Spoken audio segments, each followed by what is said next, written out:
आज उत्तराखंड के हजारों लोगों के चेहरे पर खुशी दिख रही है, राहत है, क्योंकि लंबे इंतजार के बाद पहाड़ के बेटे केसर सिंह नेगी जेल से बाहर आ गए हैं। दिल्ली अग्निकांड मामले में साकेत कोर्ट ने शेफ केसर नेगी को जमानत दे दी है, लेकिन ये सिर्फ एक जमानत का आदेश नहीं है। यह हजारों लोगों के उस विश्वास की भी जीत है जो मान रहे थे कि एक उत्तराखंडी कभी 22 लोगों की मौत का जिम्मेदार नहीं हो सकता। कोर्ट ने साफ कहा कि केसर नेगी होटल के मालिक नहीं थे, बल्कि एक वेतनभोगी हेड शेफ थे, यानी उनका काम सिर्फ रसोई तक सीमित था। होटल की fire safety, LPG cylinder, licence, emergency exit और बाकी सुरक्षा इंतजामों की जिम्मेदारी होटल के मालिक और प्रबंधन की थी, किसी कर्मचारी की नहीं।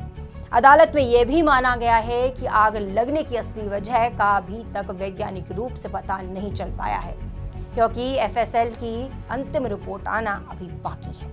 कोर्ट ने एक बेहद ही अहम बात कही, सिर्फ आरोप गंभीर होने से किसी को अनिश्चित समय तक के लिए जेल में नहीं रखा जा सकता।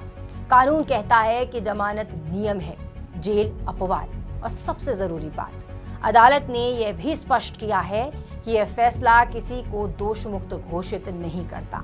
मामले की सच्चाई अब ट्रायल और सबूतों के आधार पर तय होगी।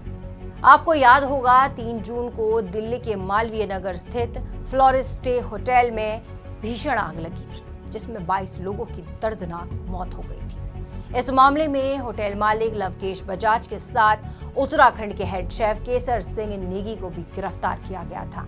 लेकिन केसर नेगी की गिरफ्तारी के बाद लगातार एक सवाल उठ रहा था कि क्या एक वेतनभोगी शेफ को उन व्यवस्थागत कमियों के लिए जिम्मेदार ठहराया जा सकता है जिन पर उसका कोई नियंत्रण ही नहीं था। इसी सवाल को लेकर दिल्ली से लेकर देहरादून तक लोगों ने आवाज उठाई, सोशल मीडिया पर अभियान चला, सड़कों पर प्रदर्शन हुए और हर जगह सिर्फ एक मांग सुनाई दी, अगर दोष तय होना बाकी है तो न्याय भी सबके लिए बराबर होना चाहिए।